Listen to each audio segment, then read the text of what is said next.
you don't have to squat. There's plenty of other options that are, you don't have to squat. If you say, hey, my back bothers me, there's so many other options to get the same stimulus without putting that pressure on your back. So I could have died on impact. Just the fact that they're like, you're lucky that you've been in the best shape of your life. Like, to me, I have that passion of train in the good seasons of your life, train when you can, because you never know when you're going to need that muscle for something. Is walking on an incline more effective at burning fat than not on an incline? Depends on who you are.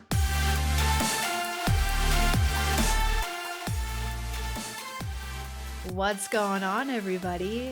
Hey, you guys, welcome back to the Macro Hour. And today's episode is going to be a really special one, but also a very, very fun one. Like, I can just feel it. Even just like chatting with these ladies beforehand, we were having fun and laughing. So what we're going to be doing today is we are going to be diving into your questions, the listeners' questions. So over the last few days, I opened the floor on Instagram to the followers that follow us for you guys to ask any questions around health, around fitness, around your mental well-being, all of the above. And you guys delivered. And today I'm not answering these alone. So you guys will be meeting or have already met. You've already met Andrea. You've already met Maggie. They are here with me. They're the incredible WarriorBabe brand leaders. And they are here to answer these questions. Women you love, women you've already met on these episodes before. If you haven't yet, please make sure you listen to their episodes. But these guys are professionals. They are leading voices in the women's space, in midlife and health and fitness. And what I admire the most about these women is these women live this work. They coach it, they embody it. And tonight we're going to be breaking, through and down your biggest questions, any obstacles that you may have in terms of the questions that you have. So again, if you guys haven't listened to the episodes after this one, go listen to the episodes. But with all that being said, what's up, guys? Hey, Maggie. Hey, Andrea. Hello. Oh, So nice to hang out. I know, right? I feel like I'm just like, it's like a virtual sit down chat, but it's like we're on the couch hanging out right now or something like that. Like, that's the vibe. I love it. We need to meet and hang out on couches more often, actually. Yes. Okay. So the first question that we've got, let's just dive right into it. The question that we got was, please share your workout program and diet. And hold on, actually, before I pass it to you, Maggie, I just need to, literally, this question kind of frustrates me sometimes. I'm not going to lie. Like, I'm just going to be point blank and honest.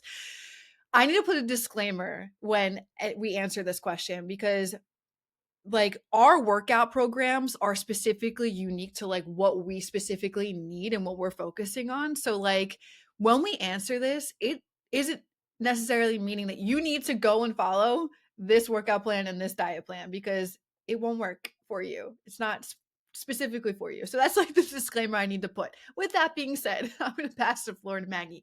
What is your workout program and your diet program? Okay, I'm going to go right off your disclaimer because I feel a little sassy when people ask me this. Because, yeah, our situations are a little different than the average menopausal mom who is running around to soccer. Like, we get paid to look a certain way. Like, this is our job. Mm-hmm. So what we do, and all three of us do something completely different from each other as well. We do what works for us. So yeah, I can give someone exactly what I do.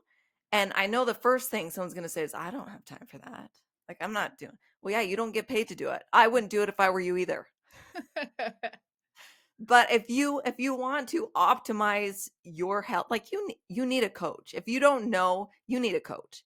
You need someone who's going, if your goal is to fit into your jeans and feel as good as you can feel as a 52-year-old, your goals are going to be completely different than mine. I like to walk around. I want to be about a month out from a show. If someone said, hey, do you want to do a show in a month? Okay, let me dial in for about a month and do it. So I walk around much differently than, and that's 10 years ago. I didn't care to be this fit, but now I do. So yeah, I lift 6 days a week. I do cardio quite a bit. Of course, I lift like a bodybuilder though. Like I lift, everything I do in the gym is to gain muscle. Everything I do, and to remain lean. But muscle comes first, and it's the same with my diet. Muscle comes first. I eat to gain muscle and to keep muscle and to stay lean. So I can give you exactly word for word what I do, but that's not going to help you. It's going to help you just know for your body what it's going to take. You need to be in the gym. You need to be in there three to 4 days, and you need to prioritize protein. And I know you're sick of hearing that because you want to know exactly what we do, but you really don't, because you probably don't want to do it. And Okay, that's but my really, honest opinion. what do you do though? I'm on the I actually, do I'm a on an split. open loop. Yeah, I do. I'll tell you exactly what I do. All right. So Monday's legs, quad focused. Tuesdays, chest and tris. Wednesdays, back and biceps. Thursdays, legs again, glute and hamstrings. Friday, shoulders. And then I fit in core and sprints at least two to 3 times a week. I do a lot of sprint training. So sprint interval training. And then I always get in my steps. Like that's the basic. That's how I break it. And I lift heavy and I lift hard. I take about an hour and 15, hour and a half. Sometimes I get chatting with people, so I stay. But if I go and dial in, yeah, I can get out there about an hour and 15 or so. Better be only chatting for that rest period. I know. It. I know. People need to leave me alone. You I'll think the circle headphones help. They don't. I'll circle back to you when it comes to your macros, but I want to hear Andrea. What's your workout split look like? All right. So back 7 years ago when I was just frustrated, burned out, I was a busy mom, still a busy mom. It's actually even busier now that my kids are in high school. I wanted to find a plan that I could look toned, but maintainable and not consume more than I could give and make it not stressful. So my workout plan, I realized that what works for me is 4 days a week focused on strength. And I absolutely love cardio, and that's what I used to always do. So I'm like 1 day a week, and that's going to be my bonus workout. I'm going to do all the cardio I want in that workout. So that kind of made it fun. So if I felt overtrained, I could always just pop in my cardio workout. So the 4 strength days are 2 upper body and 2 lower body. And those were a specific thing, progressive overload, and that's the same thing that, bodybuilders do to gain muscle, right? Low reps, heavy lifts, follow the progression to gain the muscle. And then after 5 years, I'm like, wow, I've got the muscle size. And so now I tell people, especially on social media, I can be a little bit more flexible to maintain the mass I've built because I'm over half my body weight is muscle. So, you know what I mean? But you got to stick in there and build that muscle. So the 4 days a week strength, one. And then after my helicopter crash, I had to adjust what that cardio was because I had loved running so much. So I had to pull that back and stick to swimming now and TRX. And with progressive nerve damage, even 10K steps a day is actually hurting my hips and my back. And I don't talk about that much, but swimming doesn't do that. And TRX doesn't do that. So to me, it almost makes me cry because it's like, there is a window. If God closes the door on something you love in your fitness journey, there's a window to still stay fit. And to me, that's an incredible feeling that there's not just one way to be healthy and fit. Like you can find these other ways. So that's You found what worked for you. You had to make a major adjustment and you found it. absolutely. So you can go. You're a great example of that. Thank you. I sometimes I go through seasons of like, I'm just going to focus on swimming. And so I'll do that a couple months in the summer, but just for fun. But it's always that strength is that foundation because I know that's what's going to carry me through. But there is a way to look pretty toned, not as toned as Maggie, but pretty toned and still be busy. So. Yeah, I think what's really cool too about the three of us is, we're at different phases. Like Maggie's in her 50s, you're in your 40s, I'm in my 30s. I think it's really cool to also like pinpoint like our different styles of working out for what we specifically need. And that's cool because like, it's exactly, you found exactly what you needed. Really quick, I want to touch on before I close the loop on this question and share what my plan looks like. But Maggie, I want to jump back to you and I just want you to talk about how many calories you're eating and what your protein intake is. We don't need to go into like protein, fats, and carbs. Okay. And when I'm in maintenance, I don't track really hard. And when you've been doing this for a long time, you kind of earn that freedom. So I've kind of earned that, but I still Facts. stay around. Like I know what my maintenance is. Yep. So I probably eat way more protein than the average Joe. I need to because I'm older than both of you because our need for protein goes up as that's the only macronutrient that changes as you get older. So for me to stimulate muscle protein synthesis, I have to eat way more protein than I used to. So my minimum is usually about 150 grams of protein. Carbohydrates, I'm usually around 100-ish. It depends on what if I'm going on a big, huge hike, like I take that into consideration. Mhm. But mainly I stick around about 100. Fats, like maybe 80 or 90. It really depends. Calories, 2,000-ish Yeah. is where I am. And when I'm getting ready, when I'm like, okay, I need to cut. I need to get a little poofy, we go through, we're women, man. Our bodies just do this. But I have that control. And Mhm. if I know I need to cut back, I got to cut back 200 or 300 calories. It's really like I will cut out my handful of nuts in the afternoon, done. Yep. And I've cut back 200 or 300 calories. Yep. So it's just nice to have that knowledge and have that freedom. Yeah. Love that. Andrew, what about you? So my macros are kind of I do a kind of a range. So I'll do about 40% fats and then about 30% protein and the rest carbohydrates, which typically is almost 30%. So it's almost like a even split. And I used to track more carefully at first because I really want to build that muscle, but then I can get in that maintenance mode and I don't freak out if the scale goes up. I stay within about 5 pounds. I found my sweet spot, right? Yeah. And so that's kind of the beautiful place to be, is not realizing you have to be X amount of body fat forever. You have to be this on the scale forever. There's a range where you're going to look pretty good at a couple different things, right? If I gain more body fat, my butt looks better. So Mhm. it's never Yes, like, my oh face. My face always looks better if I have a little more fat. yeah. And you notice that about yourself. And that's what's Yeah. cool, that you don't have to worry about the scale anymore, because you could be like, hey, no, 2 extra pounds. My husband likes that fat. So I'll keep that for him. That is such a good point you brought up, though. That is such a good point because, yeah, I love my body when I'm like around 12% fat, but I hate my face. Like I'm much more wrinkly when Mhm. I'm at 12% body fat.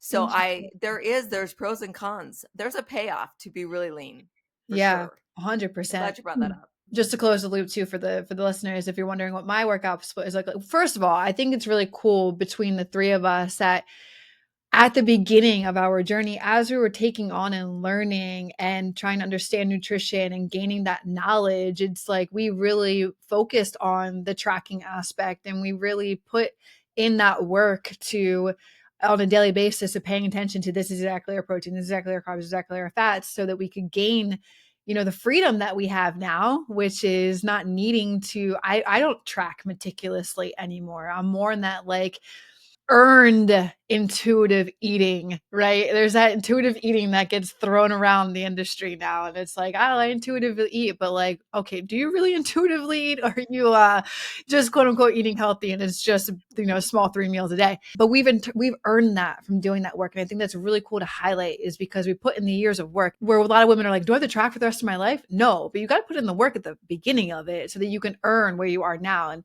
right now, I just coast in maintenance. Like I just make sure on a daily basis that I am hitting like 140 grams of protein. And then I let the rest kind of just fall where it needs to be, making sure that I'm getting the fats in, because I know with me right now, fats are important as our hormones are changing. So that's my main focus. I'm probably hitting maybe like, if I had to guess, anywhere from 2,000 to 2,200 calories in a day. And I just, coast to maintenance. And then my workout plan right now, me personally, I'm trying to grow up these legs and make them a little bit thicker and make that booty even thicker, even though it's already thick to begin with. But I will do full body, but I'll mainly focus on, and I'll do it 3 days a week. I'll focus on lower body first. So I'll do maybe 1 or 2 exercises focusing on legs each day. And then for me, that's just because I recover way better doing full body. Like I'll go in with the same intensity doing 1 or 2 exercises at full, full strength mode. and then I'll have that 24 hours until I hit them again. So that recovery period is just a little bit better for me rather than having like a full blown leg day, which I've learned my lesson in the past. I just do not recover well. And then I'll hit my back, I'll hit shoulders and arms and upper body, but mainly I'll keep it to like shoulders and back. I rarely touch the biceps and triceps. I personally don't want them to get any bigger. So that and then also like I don't lift heavy weight in my upper body. Like I'm just trying, I don't want to get bigger. I'm just trying to like maintain that muscle. But I'll push that weight on the lower body for sure. Okay, let's jump into the next question. Okay. And I think this one, a lot of women really want us to talk about because it was actually asked a couple of different ways. The question is, why am I gaining weight even though I'm eating clean and I'm working out? And like I said, I think this is a very like common scenario for women in their even their 30s or 40s and their 50s. They're eating quote unquote clean, but it doesn't actually mean they're eating enough, and working out doesn't mean that they're actually training with the right intention. So I'll pass it to one of you guys. If you want to answer, take it away. I have a lot of women, especially at my church, ask me this. So they're eating clean. What does that actually mean? And is it strategic for your hormones? So you can be eating clean, but accidentally eating too many calories, especially fats. It's very easy to go over 400 calories in something if you don't read the nutrition label.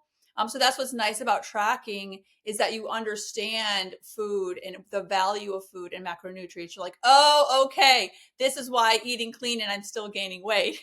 Or this is why I'm trying to be good eating clean and you're being good is you're eating 100, like 1,000 calories a day. And that 1,000 calories is just boosting, it's dropping your hormone levels and just like sky plummeting everything, right? So it's important to at least track and not just say eating clean, because that doesn't mean you're going to reach your goals or support your hormones doing it that way. I love that take on the eating clean aspect of it. Now I want to pass it to you, Maggie, in terms of like, well, if they're eating clean, they would think that they would lose the weight, right? But why are they gaining weight even though they're eating clean? Sometimes that's I'm eating clean so I can eat as much as I want. Like that's literally what happens. That it happened 3 times. I had 3 different, one of them, I'm eating clean. What's happening to me? She thought eating clean was no protein. She was eating vegan. So she was eating no animal, which it's fine if you want to be a vegetarian or vegan, but you have to have the knowledge to do that and get in enough protein. So her fat and carbohydrates were out. Her body had no idea what to do with what she was doing. So we had a little chit chat. And then I'm just amazed at what people think eating clean is, and the emphasis they put on it. Like, yeah, no one has defined that. And also, sometimes we do have to have some processed foods. Sometimes that's the only way I can get my protein in is if I have protein powder, and protein powder is a highly processed food. So we need to get over eating clean. You need to know what your macros, what your calories are made out of. Yeah. Drop the clean. Like, yeah. So many people will judge you. They will judge you on whatever you're eating. You're having a treat of like some ice cream. You're like, that's not clean. I'm like, it doesn't have to be. Reach your goals. Yeah. What does that even mean? Is there soap in it? Like, I don't know. Yeah, it's not morals there. It's just and to piggyback off of what you guys are saying, like I hear the term eating clean and then I ask, okay, like you did, Andrea, it's like, what does that actually mean to you? And then they start unpacking that and it's like, okay, well, I'll wake up and I'll have oatmeal with chia seeds or something like that, or I'll have toast with butter and an apple to head out the door. I'm like, and where's the protein? And then they'll keep on with the rest of the day. And they're like, okay. And I grab like a chicken salad for lunch. And then for dinner, I make whatever I need to make for the family. And I'm like, can you guys just guess how many calories that is? Because it's probably around 1,000, if not a little bit less or a little bit more. That's 12. Yes. And under 50 grams of protein. Yep. And under 50 grams of protein. Exactly. Yeah. Like there is no way you're going to get stuffed. You're going to screw up your metabolism. And you have no glucose tank at all. Yes. So all those carbs you're eating they got nowhere to go.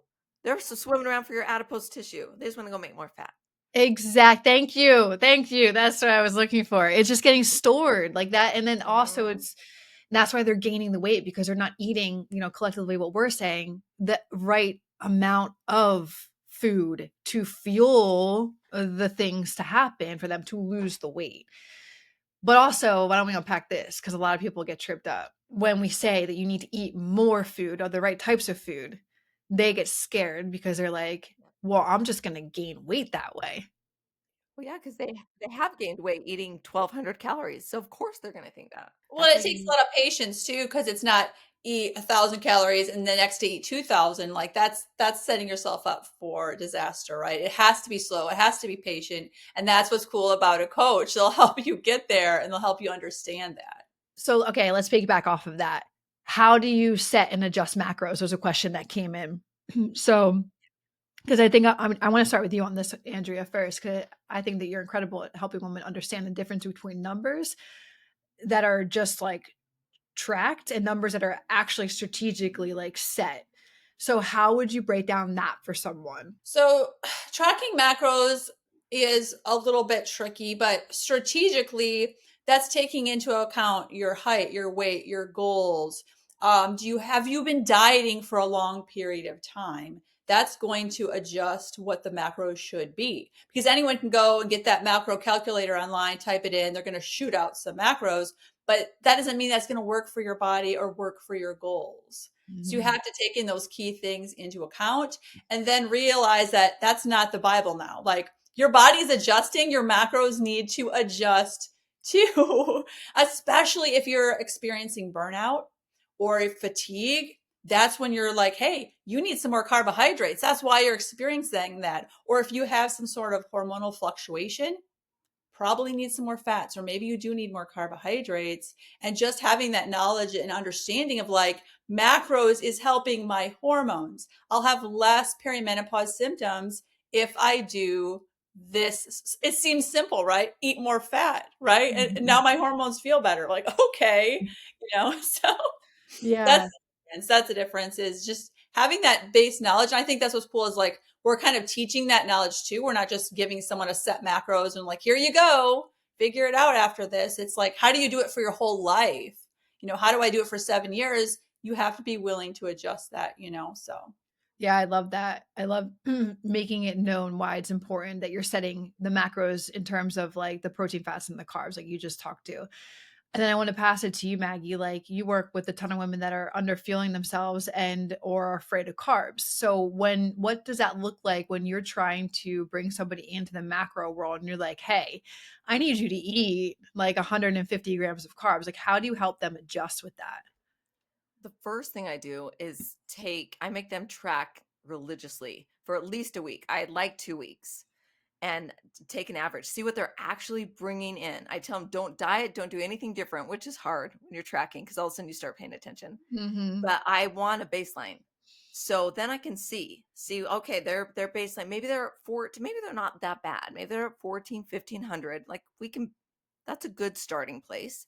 But then I can take it then, show them where this is falling. Look at your protein, look at your carbs, look at your fat. What's always amazing to me though is we can keep them at the exact same calories, because they'll freak out at first. I'll say, okay, you've been at 1,500 calories. Let's keep you at 1,500 calories, but they're going to be made out of this. Mm-hmm. And without a doubt, within 2 days, I'm eating so much, yet they're eating the exact same amount of calories. The Mind-blowing, right? satiety is mind-blowing. They can't Yep. believe it. Mhm. Mind-blowing. Yeah. It's crazy when you put it that way. Quick break.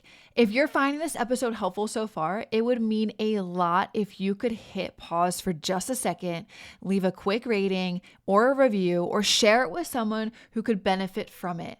Your support helps more women discover these tools to build muscle, lose fat, and feel confident. Thank you so much for being a part of this journey with me. I want to also piggyback to what you said, Andrea, at the beginning in terms of like start closing the loop on the adjusting of the macros. I think it's important for women to understand that you don't just go from like 1,200 calories to 1,900 calories in one sitting, because that can be really scary for someone to be like, oh, well, I'm going to jump up this much food and like I'm going to gain the weight. there's a strategic process to it. And that's why I think we can all agree it's important that you work with a coach on this. You're not just trying to go in blind and following a macro calculator. And then, 6 weeks into it, the macros start working. You're like left for a loophole and you don't know what to do next. That's why it's really important to hire somebody that knows how to help you along the way. But with adjusting the macros, like you will slowly strategically add in anywhere from like 50 to 150 calories, depending on how your body will take it. And I don't know about you guys, but it mainly comes from the carbs and the fats, because the protein number is already like kind of plugged in there that we're having them hit. And then watching the biofeedback of the body and how they're sleeping, their mood's improving, their energy, like all of the things. And then depending on if their body's holding well, okay, then we're good to go for that next, increase. And you strategically get up there in weeks, not one sitting, right? And as I'm saying this, I want you guys to know that like macros they're not static. Even though I'm saying that there's a starting point and you could find a macro calculator and you could try and start it, but I'll tell you guys, you're going to be hell confused at it. And it may not even be the right macros for you. But basically, like, it's all starting based on what your starting point is. The thing is with that, you need to adjust the macros as your body is responding to what I just said, the biofeedback, the strength, the hunger, the stress, like all of the things. And there's something really cool that the three of us, have worked on together. And it's a step-by-step program of it's called the macro method. And we can literally help you guys step by step with education to be able to understand what macros are and how to implement them into your journey. And I firmly believe this is like the education that most women never got, but desperately needed. So we're linking that in the description below for you guys. Definitely check it out. Go get your hands on it. But anyway, I wanted to go to a funny question that we got. What brand? I don't know if you guys eat bagels, but you guys know that I have ate bagels for the last. You don't eat bagels? You do eat bagels or you don't eat bagels? I missed that, Andrea. I don't. No? I said you always eat bagels because I see them on your story. That's your Yes. thing. I have had a bagel, I think, every single day for the last 2 years. I don't know if that's like eternally good for my body, but it's the carbs that I need to get in my day. My blood work's been fine. So I don't know, Andrew, do you have bagels? Do you eat bagels? I eat them once in a while. Okay. It kind of depends. Like I'll get that craving for like the bagel, and I like Dave's Killer ones. I just look for whole wheat or like the less processed stuff, So I mean, that's really. Yeah. I have my own breakfast that I'm like obsessed with, and it's rye toast, and or that sourdough. Actually, that's a really good question for us to answer. Yeah, the breakfast questions. Yeah. Really quick. That's the same brand that I love to use. And I just love how in detail these guys are with the Instagram stories. Like they pay attention to all of those little things. But I love the fact that I can say that you can fit a bagel into your macros. You can make it work. So on that note, anyway, what is your favorite breakfast, Andrea? My pretty much for the past 7 years is always going to be eggs. I'll do 2 eggs and a cup of whites. So super easy to get a protein. And then I'll do peanut butter, cacao nibs, and like pumpkin seeds or coconut flakes, typically on sourdough bread or rye bread. And so that's like made in Wegmans over here. So it's really good, like for my gut health. Because usually I've noticed like the processed wheat breads, those are the ones that give me all the bloating. And I'm like, oh, I can't have bread. But I'm like, oh yeah, I got to use the more natural stuff. That's what it's about, right? So just load all that on the bread, top in my egg, and I'll eat that. And then on the weekends, I'll have like waffles. It's the ones, the Kodiak. Yeah, the Kodiak ones are so good. I'll have those. And I'll put cherries on it, like frozen cherries. I'll thaw. So that's my syrup is just cherries. And then the eggs again with peanut butter and the chocolate nibs. So I'm just a big. You guys in your morning. Once you like it, you don't need to change. Oh, right? Hey, Maggie, I just heard you there. Do you not have morning carbs? And tell us why. I'm not telling. Yes, please do. I'm not telling any of you. Why? Phyllis, well, your first meal, you could just say your first meal is later. Listen to me. I really struggle with insulin resistance. Like, okay, fair. Like I very easily, my insulin and my blood glucose gets out of control very easily. So I have to, especially in the morning, have to be very careful with carbohydrates. And Say it less. kind of throws me off for the day. And I didn't used to be this way. It's Yeah. really been like the last 5, 6 years. And if if I think, oh, I'm going to start implementing a little more carbs, without a doubt, my A1C, boom, it goes up. And Really? I wear a continuous glucose monitor. So I have to be careful of that. Wow. So I'm a little But I love jealous. that you're highlighting that because over the last 5 to 6 years, like, what did you notice that maybe somebody that, should pay attention to this? What did you notice symptomatically that got you to realize, "Oh, I'm pretty, like," Probably the first time I put on a continuous glucose monitor Yeah. was the most eye-opening thing I ever did, and explained so much of what I learned so much about my body. And Mm. and that's why I did it, because my A1C was like up at, I was like 6.7, I think. Like I was pre-diabetic. And Oh, that's what, wow. before I had lost all the weight. So I thought, oh, once I get the weight down, I'll be fine. And so I started, I just put them on occasionally, just kind of check in with myself. And Mhm. even being this lean and this fit, I have to be super careful because it really wants to climb back up there very, very quickly. So I have to watch out for that. And even with the amount of muscle I have, I just think it's part of being older, and my Mhm. estrogen has dropped, and I don't my you just don't have those receptors that you used to Yeah. have. Uh, So I have to watch out. But if I time them right, and eat them lunch, dinner, I usually sleep a little better if I do. That's when, if I'm going to up my carbohydrates, it's usually paired great with protein, and usually at dinner, and it helps. And then thyroid wise too, I do a little bit better. So I just have to be strategic and just time yes. them a little better. And morning is not a good time for mine. It kind of throws me off for the day. Understood, though. Like, I'll say less about that. Like, I love that you mentioned all of that because I think that's really important to learn and understand as you do get older. Those things things change. Things, and not a lot of women understand the internal changes that are happening. They're just dealing with the symptomatic side of them. Yes, and people always when they see, they're like, "You eat so much fat." Yeah, because fat doesn't raise my insulin. So I Yeah, actually do better, and I metabolize fat much better than I do carbohydrates. So I get my extra calories with a little higher fat than most people probably do. And I feel better, my hormones are better. I prefer the fats. Like, give me all the fats. Yeah, Give me them I all. love the fat I with some prefer cheese. that over. It's crazy that I'm saying that though, because a couple years ago I'd be like, "Give me all the carbs," but now, Yeah, give me all the fats. Like, I think being uh, open to change, right? Maggie's listening to her body as she's aging, and that's what's you have to understand is like it's a process, right? We have to be open to new things. Maybe right now I don't need, but maybe in the future I'll need to change. So that's important to know. yeah, and especially when you have that data, it's Yeah. so cool that we have these wearables now, and they're mhm. not for everyone. If you don't understand what what your blood sugar is doing, that's just going to stress you out. You need to Exactly. just don't go through it on if you have no idea how to read that data. Yeah, because when I exercise, my glucose will spike to 170 without me eating any sugar. That's Wow. just what your body does. And so Mhm. so many people panic. There's something wrong with me. No, that's your body doing what it's supposed to do. So Yeah. don't go throw one on unless you know what you're doing, or have a coach to help you through it.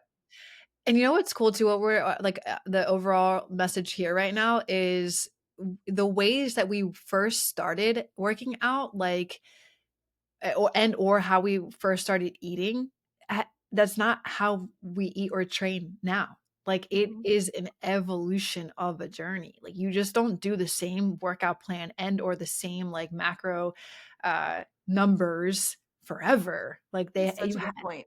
you have to evolve. It has to evolve with you as you change and grow and get older. Absolutely. And that's why you have to stay in the know. You have to Mhm. stay educated.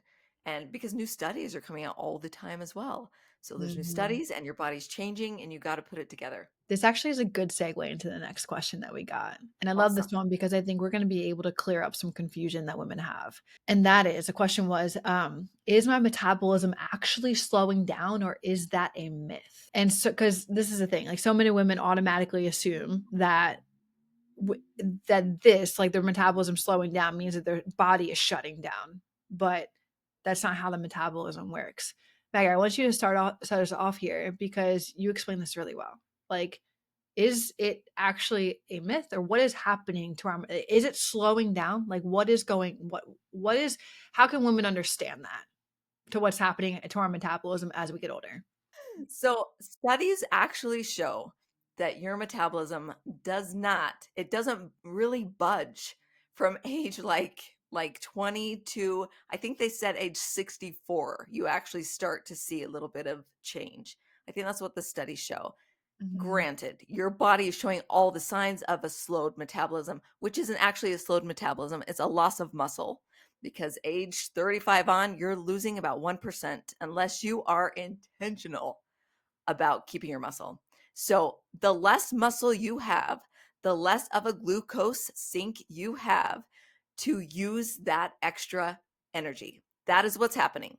That's not your Mhm. metabolism slowing down or your body's broken. You are simply losing muscle and bone mass. Bone is metabolically active tissue as well. So when you're losing bone and you're losing muscle, where is it going to go? Your visceral and subcutaneous fat and your liver. So, fatty liver disease, all that fun stuff is because you're losing muscle and bone. It's not your body's broken. You've got to put on muscle. So, everything you do should be muscle centric. Everything.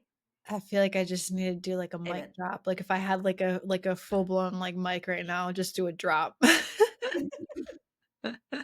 And people, I hope you rewind that, listen to that over again, because that was a lot of knowledge packed into what, a 2 minute answer. Yeah, sorry. I get a Oh little no, that was passionate great. about the metabolism. That's great. I love that. People need to understand that. Andrew, did you think she missed anything or anything that you want to tack on there? No, that is right on point. I mean, muscle is our safety net as we age. It really is. The bone density, got to get in some impact somehow to keep those bones strong. Well, Yeah, you've seen firsthand I what was muscle did for you. literally just going to say, wait, me or Andrea? Andrea. Yeah, Yeah, like Yeah. firsthand. Like Yeah. her body, she may not have survived or come out as strong as she has from that accident facts. without preloading her body with strong muscles and bone. Yeah, isn't that what the doctor said to you from what you were wearing that day? Yeah. So I could have died on impact because I had a lacerated spleen. So because I was wearing a leather coat, that kind of cushioned the impact just with that alone. But my knee, the tibia plateau completely shattered. Like it was horrifying to see it because it was like potato chips. Like you didn't even see a bone anymore. So they had to use cadaver bone to rebuild it back. And just the fact that they're like, you're lucky that you've been in the best shape of your life. Mhm. It's like, to me, I have that Absolutely. passion of train in the good seasons of your life, train when you can, because you never know when you're going to need that muscle for something. Mhm. Like, Yeah. I didn't think that I was going to have to do that to recover like that for the last 2 years. This is the third year now. But yeah, if you're able to walk, if you're able to lift, like that is a blessing that you should take advantage of now. Mhm. Oh, absolutely. Yeah. Well, look at cancer even. Well, for one, the more muscle you have, the more metabolically fit you are, and the less likely you are to get cancer. But if you still happen to get cancer, your percentage of survivability goes up exponentially because you're just stronger. My 22-year-old son was diagnosed with stage 4 Hodgkin lymphoma, and he was in the best shape. He was strong, he was muscular. He stayed just strong through all of his treatments. His body didn't break down. He got back to normal, which I'm so blessed. Yeah. I skipped all the Oh, sad wow. parts, but he had a strong, resilient body because always, it was so important to him to keep muscle in his body as a 22-year-old. So his body, it just takes, what's it called? Sorry, I can't think of the word right now, but just what it does to your bones, your muscle, just all of your tissue. And if you are metabolically fit and have muscle, your survivability just goes up.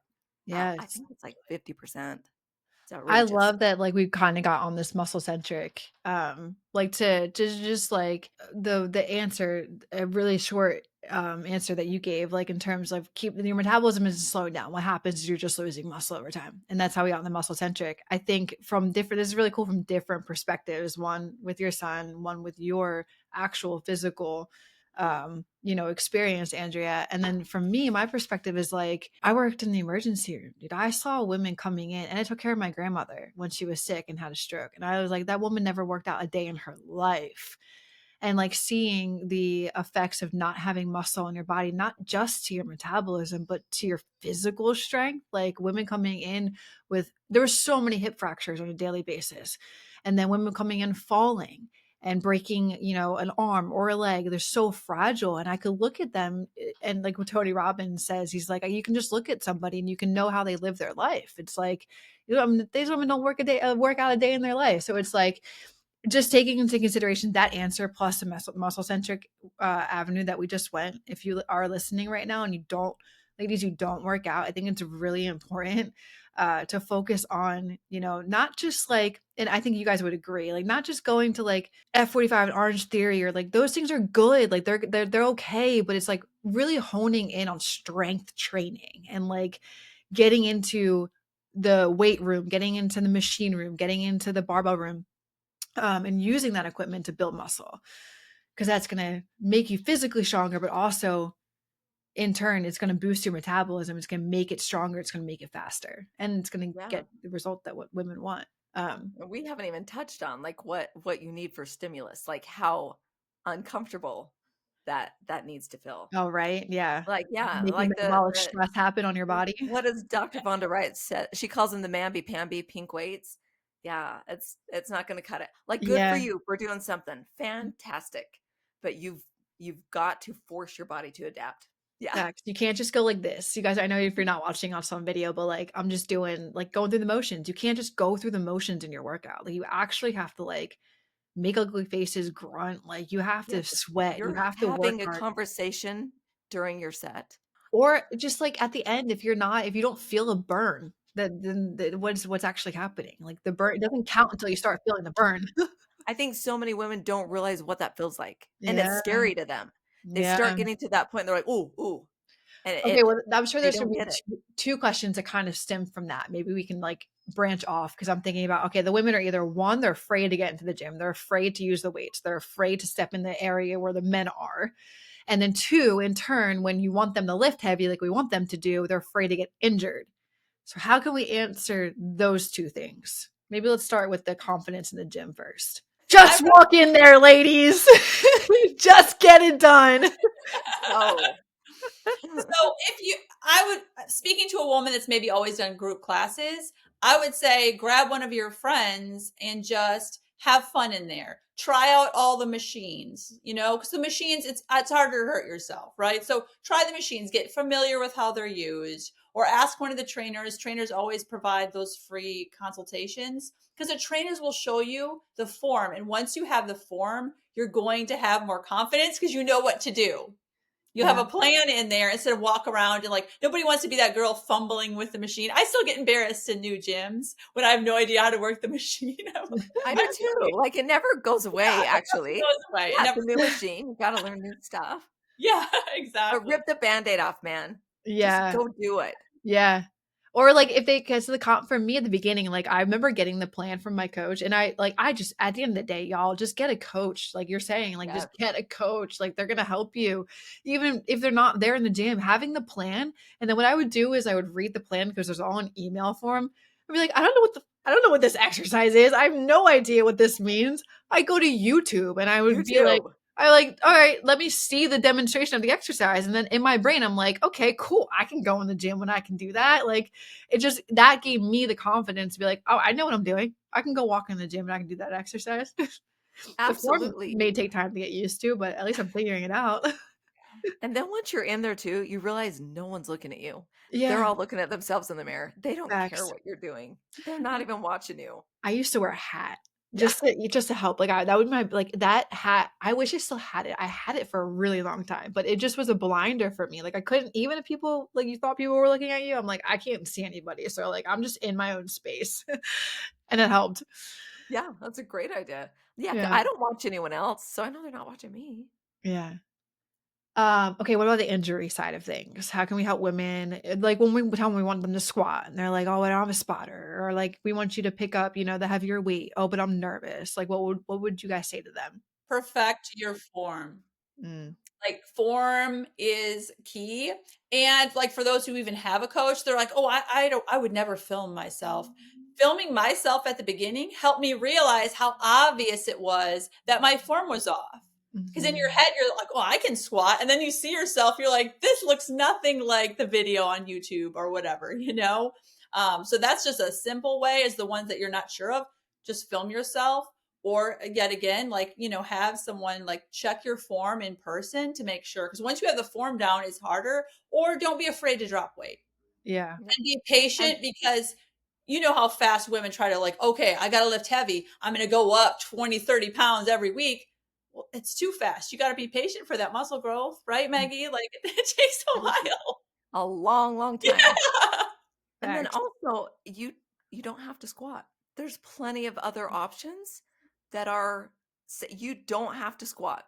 So that's another good reason to have a coach. If you say, "Hey, my back bothers me," there's Yeah. so many other options to get the same stimulus without putting that pressure on your back. Yeah. Is there, if you love squatting, go for it. That's great. Some people, their bodies handle it better. Some do not. And if you Mhm. haven't lifted or you do have back problems, there are options. Yeah, I'm And not supposed to deadlift anymore, just with how my legs are different yeah, now. But there's other ways, right? Yeah. So having that knowledge of how to correct it, you know. I love that you guys brought that up, Maggie, and the squat thing, and Andrea, how you don't have the deadlift. I didn't use a barbell. I didn't go into free weight barbells for the first like 2 years of my bodybuilding career. I use a Smith machine, and the Smith I still machine use the Smith machine. yeah, it helps. It helps to correct the form. Like it helps Hmm. you to stay in the right formation rather than having that free weight where you could easily swivel with a barbell and lose that good form. So glad you guys brought that up.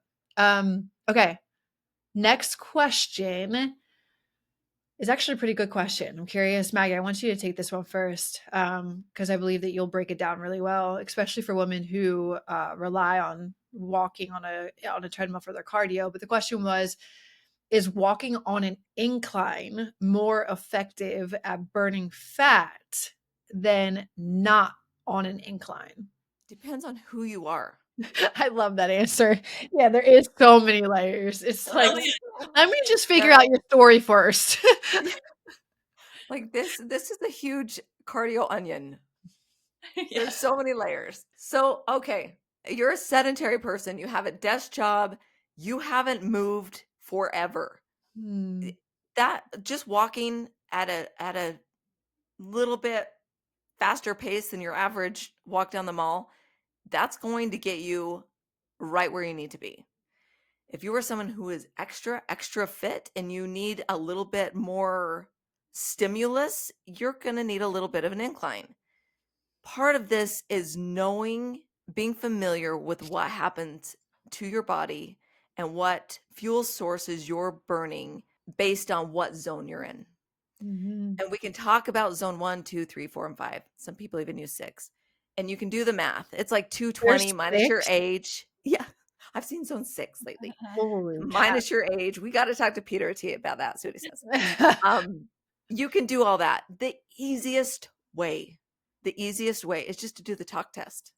Honestly. Are you going to burn fat just doing a low steady state? Yeah. You're not using hardly any glucose at all. Your body's going to be able to use that harder to reach source, which is fat. So no, you don't need an incline. Some people do. So where are you at? Where are you able to talk? Is your heart rate too high? Is your neighbor next to you and you're huffing and puffing, you can't talk to her? You're burning glucose. You're not really burning fat. You're in that zone where your body needs extra, it needs quick fuel, and you're burning sugar. And then Mhm. if you're doing it for a long time and you're out of that, it's going to start to break down some muscle. So you want to stay in a fat zone, a fat burning zone for your body. And that's going to be different based on your cardiovascular fitness. Love that. There was a question which I think is really important. Actually, I don't think that I really talked about this on the episodes before, and I would love the perspective of the three of us to come together to help this woman that asked it. And I'll share my perspective first on it before I pass it to you guys. Postpartum macros and losing baby weight while excessively breastfeeding. So people wanting to lose that baby weight while they are breastfeeding. And I've actually, which is pretty interesting that this question came up, because I've been getting asked this from like some of my friends that have just had babies and like what they do in this season and what they, how should they diet? And my response is, this is not the time for aggressive dieting. Like, a lot of women think that they need to eat less, eat less, eat less. And this is like, in my perspective and understanding this, even though I've never had a baby, but I've coached a lot of people that have had babies. I'm sure you guys could absolutely, you've had your fair share of babies. So I'll pass it to you, but your body's healing, your hormones are shifting, like everything is at work and you're producing the milk. And I think that's the most important thing that requires the energy. It's the priority that you're fueling your body appropriately that can support both of the supply and your recovery. So it's like, I've always told women to pay attention to what they're eating and eat more. Now, when I say eat more, it's like you eat more of the right types of foods. But typically I tell women to add like 500 more calories on if they're tracking and paying attention, like adding on that many more calories because they are burning that many more calories while they're breastfeeding. We'll love your guys' input. So I'm going to pass it to you guys from your coaching experience with women and or your own experience, having babies. Well, that baby, your body's going to prioritize that baby's health. So it's going to take from your body what it needs to help that baby to grow. So if you're not giving your body enough, it'll start taking your muscle, it'll start taking your bone, and you will start, your teeth are going to start falling out. It's all kinds of fun. So you have got to. Really? Oh yeah. Really? Hair. Oh Yeah. God. You've got to. Yeah. And the building blocks of this tissue is amino acids. Oh And where do amino acids come from? You're going to hear it again. You need to up your protein. Really? Nursing moms need to up their protein. That's the building blocks for this tissue. Because that baby's going to get what it needs no matter what. Like that, it's going to take the hydration that your body was built to make this baby grow. So give your body what it needs so you can still thrive as you're nursing. Anything from you, Andrea? Well, I've had 4 kids. And from that experience, I wanted to breastfeed them as long as possible. And your body's going to tell you if you're not eating enough because your milk supply will drop. So that's most important, is like, hey, do you want to breastfeed? That's the best for your baby. And you want to do that. Watch your food, eat well so you can do that, and listen to your body during that time. And every single time I noticed a trend, it took about 6 months before your body was like, okay with like releasing that last 10 to 15 pounds every single time for me. So I just focused on strength training. I focused on listening to my body, because I had C-sections. So you just walk and you feel good. But just to add to that too, harsh workouts, like I couldn't nurse after a harsh workout. The lactic acid, my babies would get sick so I would have to pump and dump because just what your body releases, the different toxins, what that does to your body with really harsh workouts as well. So you have to be careful of that. Interesting. Is that for like an extended period of time? Is that for the duration of the entire time you breastfeed? And people are probably different. It was really an issue with me. If I would go for like a hard run or sprint, just really a harsh workout, or if my body was really sore. So you just have to be more gentle with your body when you're nursing. Interesting. Well, this is great. I'm taking notes from when I had babies. Yes. Just hope I don't lose my teeth. No, you're healthy. You'll be fine. All of a sudden you start getting weird cavities and stuff though. No, I've had enough cavity. You can see them. I hate it. You can see my dark fillings. I have 4 or 5 now. Yeah. Ugh. And now the studies are showing like the hormone changes, how much that affects your teeth too. Sweet. I love that. Great. It's amazing. Crazy, yeah. This is the perfect question for us to close on, because I think it ties everything that we've talked about kind of together. And it's also a misconception of what, like, women think that they don't need these, and it drives me nuts. So the question is, do rest days matter more in your 40s, 50s as you get older? And I'm going to say the short answer is yes, but not for the reasons that most women think. I think personally, like, rest days are not about doing less. They're about creating the recovery that your muscles and your nervous system actually need so that the workouts can work, in my opinion. So it's like you go to the gym, you break down the muscle, and in that time outside of the gym, it's like you can do active rest days. You can do, it's not about just like, not working out. Like you can go do a hike, you can do those things, but you need less impact on your body during the recovery period, because the recovery period is where your body grows. Like I always say, you break it down in the gym, you build it post workout. So Maggie, any additional comments you have to say to that one? No, I completely agree with that. And rest days are hard for me. Like they really are hard for me. Now that I'm in perimenopause, I see the difference. Like they matter even more because Facts. as soon as I start to shorten my rest days, like, oh, I don't need a rest day, my perimenopause symptoms are more. I'm like, okay, there Mm, was the horrible trade-off. Let me rest more in between this. No, you feel interesting. really ran down. Like I feel I'm like, oh geez, I need like a Mhm. good Yeah. rest day. And sometimes I'll even have to I'll have to move uh just based on my recovery, I'll have to move rest days. Sometimes I'll stack two together.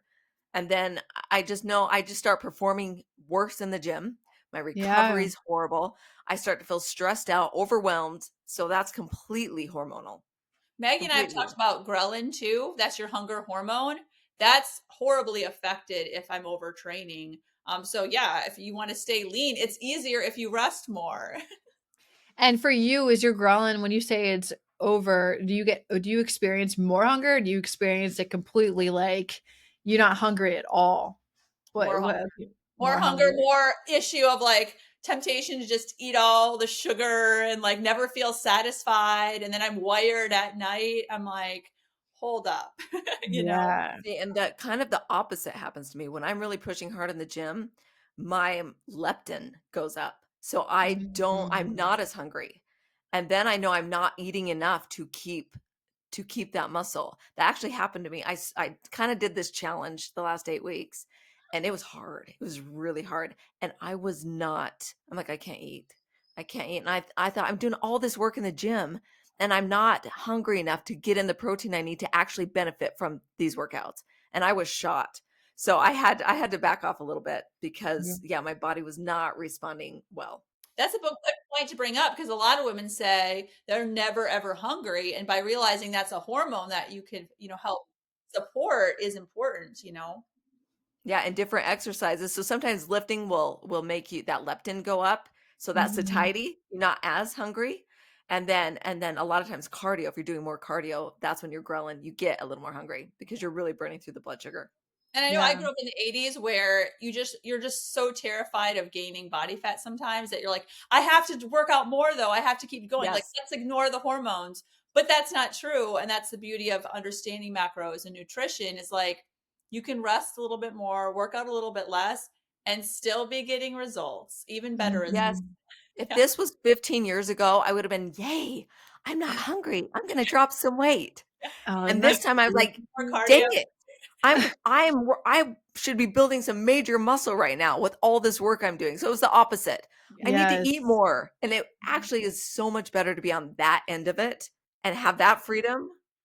It's Much better crazy to mindset. me. I notice that when I don't eat enough the next day after lifting and for a recovery day, because there's been some days where like I'm like, shit, I didn't eat enough. I am so sore. Like Yes. it's Yeah. unbearable. Like I'm like, Yeah. oh my gosh, see, this is what happens. I didn't feel my body enough for me to heal my body, heal my muscles, and grow my muscles. So now I'm just stuck in this. They're just waiting and like pulsating for food, and they're not able to It grow happens and to to me so recover. much. Yep, that's What? a great point. Mhm. Yeah. I'll feel really like bloated and inflamed. And that's inflammation. It's not like I'm gaining body fat. And by understanding that as like, no, your body is literally showing you that it needs to slow down for a minute, Yes. and treat Yeah. yourself. Oh, well, ladies, this was so much fun. Thank you guys for being here. And everyone listening, this is going to wrap up our Q&A, and I hope that this episode answered the questions that you guys brought for us, and more importantly, gave you guys clarity on like, what actually moves the needle along your fitness journey here. And once you guys understand like the things that we talked about, like the strategy or the implementation or like the action steps or like, whatever when it comes to your macros and your workouts, I hope like when you understand that, you can start to change things, you can start to shift things, and you can start to take action with things in your everyday, journey. And if you need more help, like we said multiple times, my coach is, I started my journey with a coach, and there's times when I was coaching and I still needed a coach. So, if you guys are looking that you need a coach and you want to start 2026 strong, then check out WarriorBabe and see if we align and if we if it would be a good fit to work with us. But anyway, ladies, thank you so much. I love it when we can come together and we can just be real and have fun and just answer the questions away and be honest with everybody listening. Thanks so much. All right, cool, guys. Oh, there goes my phone. Bye, everyone. Yeah, have a good night. Real quick, if this episode resonated with you or gave you the push that you needed, I'd love for you to pay it forward. Drop a quick rating and review, share the podcast with someone who might need it, and help me keep spreading the word. Your feedback not only helps the show grow, but it might just be the nudge someone else needs to kickstart their transformation. Thank you so much for your support.